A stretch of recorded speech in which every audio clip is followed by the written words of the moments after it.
I would like to invite our keynote speaker, John Lowry, to join me on the stage right now. John, just turn on your camera and unmute yourself, and you should be on stage. As you're doing that, I will introduce you. I could not be more excited to have John as our keynote. He is a Marine Corps veteran who served as the Assistant Secretary of Labor for Veterans Employment at the U.S. Department of Labor. He served 15 years active duty, an additional 10 years in the reserves. His private sector experience includes stints at Harley-Davidson and a company producing Fleetwood, Monaco, Holiday Rambler, and American Coach motorhomes.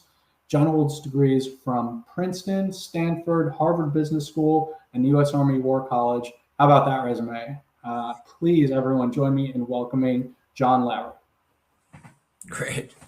Thanks, George. I really appreciate it, and also just want to echo the congratulations to all your 2024 honorees. Great to see that exhaustive list of companies who get it, and really helping their veterans thrive.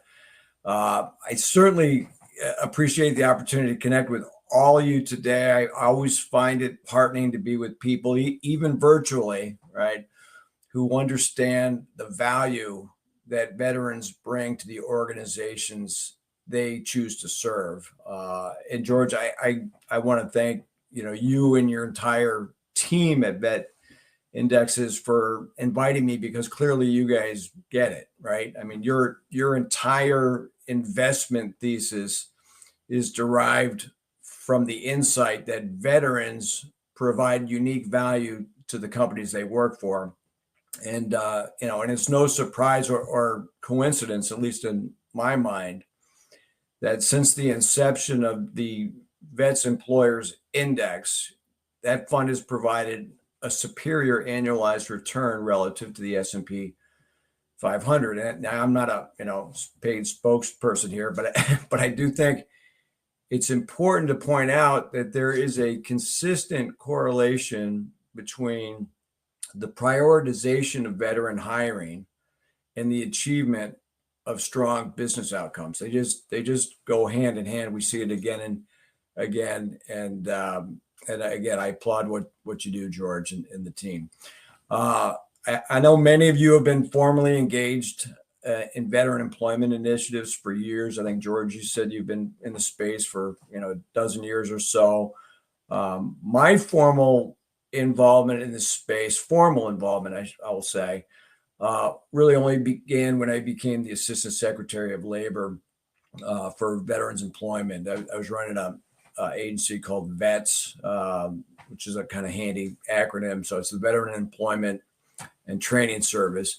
So that was my sort of formal foray into this space. But I would say informally, I feel like I've been involved in veteran employment since my own transition from active service more than 25 years ago. And, even though a lot of time has passed since then, I can still remember that really strange mix of emotions that I experienced, that I think most service people experience. I know we have a lot of veterans out here today listening to this, that you experience when your end of active service approaches. And on the one hand, I was really excited about the seemingly endless possibilities that a private sector career could offer, and that's kind of where I wanted to try my hand in the private sector, try my hand in the business world. And on the other hand, I felt a bit overwhelmed by all the optionality. Right, it's something quite different from what I was used to in the military, having so many things that were possible. It's like, where do you even start, right? So today, as I formally mentor transitioning service members, I hear my mentees struggle with the same questions that I had, right? How do I know what's going to be a great fit for me? How do I go about landing that job? Where do I get started? What worked for me, in terms of figuring out what that right next move should be, and this is what I advise others who are wrestling this. And by the way, this advice isn't just for transitioning service members. This can apply to anyone contemplating a significant pivot in their careers. Well, what I suggest is that people ask themselves, what did you like best about the service? Or if you're, pivoting from something else, what did you like best about what you were doing last? And conversely, what didn't you like? Okay.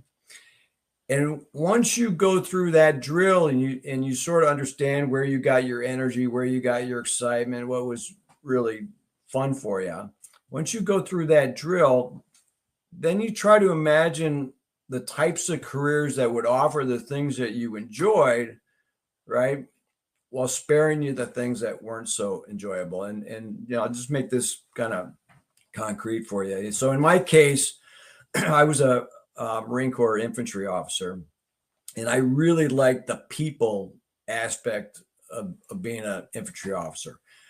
I also valued the operational nature of the role and the privilege of leading diverse teams. And as many of you know, you get all kinds of different folks end up in the infantry, and that was really fun for me. What I didn't like so much about the Marine Corps is that the more senior you became, the less opportunities there were for you to serve in operational leadership roles, because they had all these, staff functions that needed to be served. And I'm not sure exactly how it is now. I suspect it's similar. But when I got out, even the best field grade officers would have to spend 4 to 6 years in staff assignments for every 2 years they got to spend in command. And that wasn't particularly appealing to me. Anyway, so this exercise, right, that I went through of figuring out what I did and didn't like about the Marine Corps led me to the conclusion that a career in manufacturing would be a good fit for me, right? I'm not saying a career in manufacturing is for everyone, but for me, right? Because similar to the infantry, manufacturing, it's operational, it's people intensive, it draws from a very diverse talent pool, and at the end of the day, it's a team sport.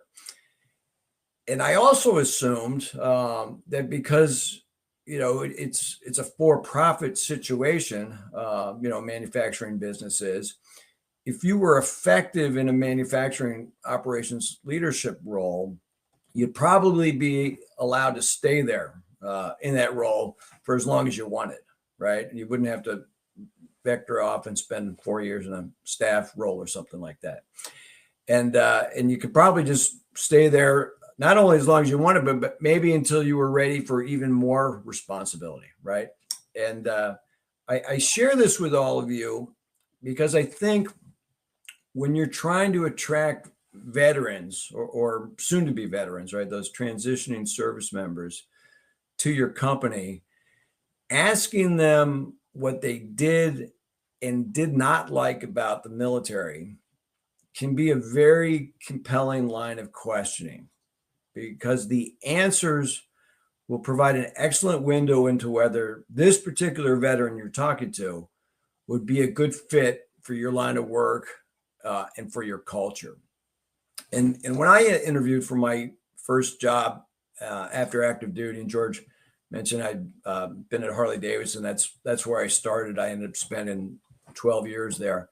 I was asked these sorts of questions by my interviewers, not all of them, but the one who mattered most, who was the boss's boss of the actual hiring manager, a very senior guy named George Hildago, who I interviewed with. He asked me about that. And George happened to be a veteran himself. He was an Army veteran, been in the infantry. He was leading Harley Davidson's largest powertrain plant at the time, and then went on to have this even more impressive business career. But when I interviewed with George, he didn't care that I knew nothing about manufacturing at the time. And of course I didn't, right? I was coming out of the military. But what George cared about was the degree to which I had a passion for growing as a leader, right? He wanted to know what my leadership experience was, where I got my energy, right? And from all of that, he was able to discern whether or not I was going to be a good cultural fit at Harley Davidson.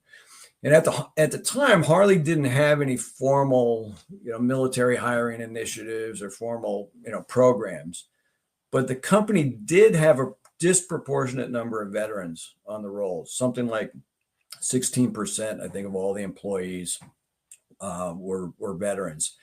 And this all happened rather organically because there were a number of senior leaders like George who prioritized veteran hiring as a means to drive business results, right? It wasn't just hiring vets for the sake of hiring vets. It was always tied to business results. And during that period, the company did really, really well. In fact, from 1986, when Harley Davidson went public, until 2006, okay, so for 20 years, the company delivered 80 consecutive quarters of year-over-year record revenue, year-over-year record earnings per share, and year-over-year record net income, 80 quarters in a row. And as you recall, in the time period, we went through recessions in, the early 90s and the early 2000s when Harley went, again, records all through that time. And I'm not saying that's because there were so many veterans in the business, but again, right, we see the correlation, right? So I worked under George, pretty far below him in two different plants. And I learned a lot from his example. As I said, George liked to hire vets, not exclusively, but he hired many veterans. And he also liked to load the veterans up with additional duties. So even though I didn't work for him directly, he was, 3 above me in my first plant. He asked me to do all kinds of additional duties beyond my second shift supervisor role. He had me create a new lean operating system for the plant when I barely knew what a lean operating system was. So I had to figure all that out and then put together the system for the plant. He had me draft a 100-page Shingo Prize submission. Shingo is sort of a manufacturing excellence award. He'd have me represent the factory in various speaking engagements. And, while I remember being a little overwhelmed with all this extra work at the time, these were wonderful professional development opportunities that accelerated my climb up the corporate ladder. And so as my career progressed and I found myself in a position to influence the hiring and promotion practices, I followed George's example. I prioritized veteran hiring and I challenged the veterans on my extended team by loading them up with extra assignments. And this proved to be a great way not only to help that individual veteran, but more importantly, it helped drive the results of the overall team. And at the end of the day, as leaders, what we're responsible for is delivering the team results. And if we lean into those veterans, that is a great way to ensure that the results are there. As time went on, I had this great opportunity to become the Assistant Secretary of Labor for Veteran Employment. And that began my formal, if you will, involvement in the space. And I had to go through a Senate confirmation process. And to prepare for that, I was really trying my best to understand the landscape, right? What are the programs that are out there? What are the issues, not just facing the veterans, but sort of all the stakeholders. And as I learned, I was really not surprised, especially when I immersed myself in the data, that veteran household income is higher than the national median. That didn't surprise me. Veterans on average are promoted more quickly than their non-veteran counterparts. That also didn't surprise me. What did surprise me, however, was just how persistent the broken narrative, broken veterans, narrative is in the veteran employment space. And perhaps, this is because there's just such a proliferation of programs, both governmental and non-governmental, attempting to help, that minority of veterans who are struggling to find their way. And while these programs are important, right, and they absolutely are important, we should have them, their existence shouldn't obfuscate the fact that veterans are among an employer's most valuable assets. So when I assumed responsibility for the Vets Agency, it was on the eve of the COVID-19 pandemic. The pandemic hadn't quite started yet. George had talked about in his opening remarks how there used to be a real big differential between veteran unemployment and everybody else. Well, by the time we were on the eve of the COVID-19 pandemic, the veteran unemployment rate had actually kind of closed that gap, and it was within 0.1% of the non-veteran cohort rate, right? So essentially the same. But as the pandemic ensued and unemployment skyrocketed for all Americans, an interesting thing happened, right? The rates between the veterans and the non-veterans suddenly diverged, whereby non-veteran employment became a far more acute problem. And what that told me was that employers value their veterans. They're inclined to want to hold on to them, particularly in challenging and uncertain times. And this, of course, makes perfect sense because, those formative years that veterans spend, learning how to excel as a team in dynamic and often stressful situations, teach them lifelong skills, right? That benefit the organizations they serve in both good times and particularly in bad times. Of course, all of this already, right? Or you wouldn't be here today, nor would the Vets Employers Index even exist, as a thing. So I don't want to preach too much to the choir here, but if you'll humor me, I do want to leave you with what I believe are 3 best practices that I've observed companies leverage as they help veterans approach their full potential in the workplace. And that's what we all want, right? Because when veterans are reaching their full potential, everybody wins. Okay, so best practice number 1, challenge them. Challenge your veterans. People join the military for many reasons, and often not just one reason, a handful of reasons. And that handful of reasons can be different for every person who joins. But the most common one that we see consistently through everyone's rationale for volunteering is that they want to prove themselves, right? They want to do something hard. They want to see that they have what it takes. And this desire to prove yourself, to do hard things, to do meaningful, challenging work doesn't end when the veteran hangs up the uniform. So providing stretch assignments to veterans and holding them accountable for results. And this is really important because, people coming out of the military, they're coming out of a culture of accountability. They want to be held accountable. They want to hold themselves accountable. They want to hold those around them accountable. Holding them accountable, it's going to promote their learning, their growth, and their satisfaction. And as I said a few times already, it's also going to promote your business results. Number 2, best practice number 2, it's great to recognize their service, but don't dwell on it. Okay, and this might be controversial. This is my opinion, so just take it for that.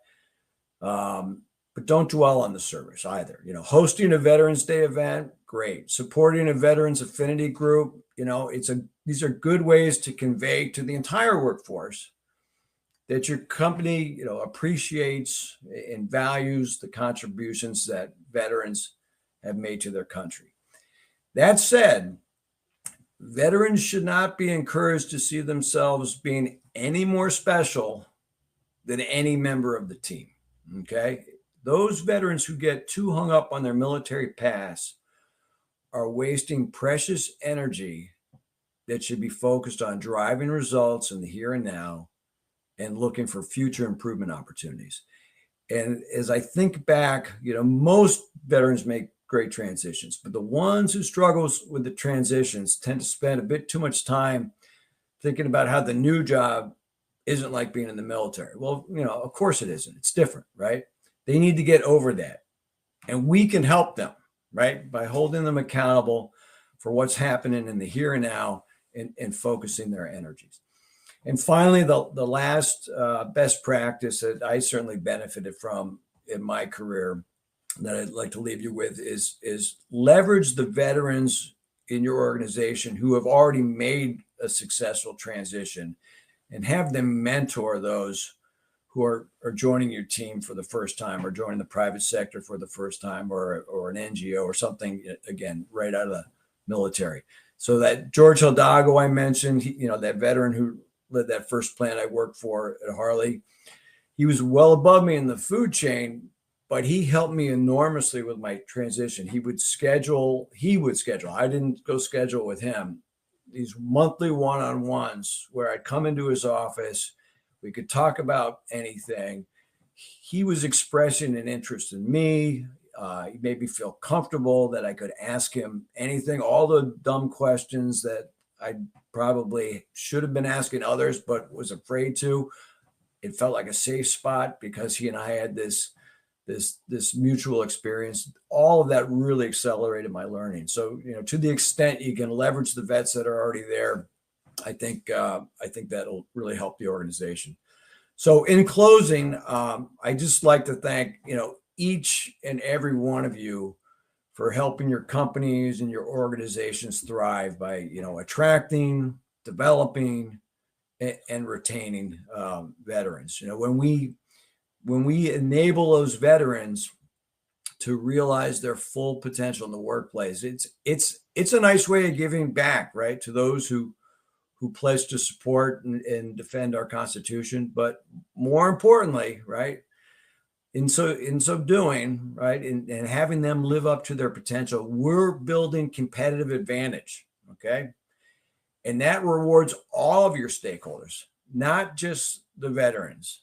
And when we aggregate those efforts, right, we kind of step away from this, our companies and this conference, and we think about all of this happening sort of on the aggregate scale. That's good for America, right? So keep up the great work. I appreciate you listening to me. And George, thanks again for convening this outstanding forum. I'm very grateful that you and your team are doing this because, like I said, it's good for America. So thank you.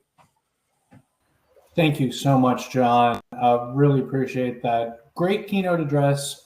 Thank you for all that you have done for veterans and continue to do for veterans. And thank you so much for this huge contribution to our Employing U.S. Vets Conference. I know that everyone assembled in attendance feels the same way. So thanks so much.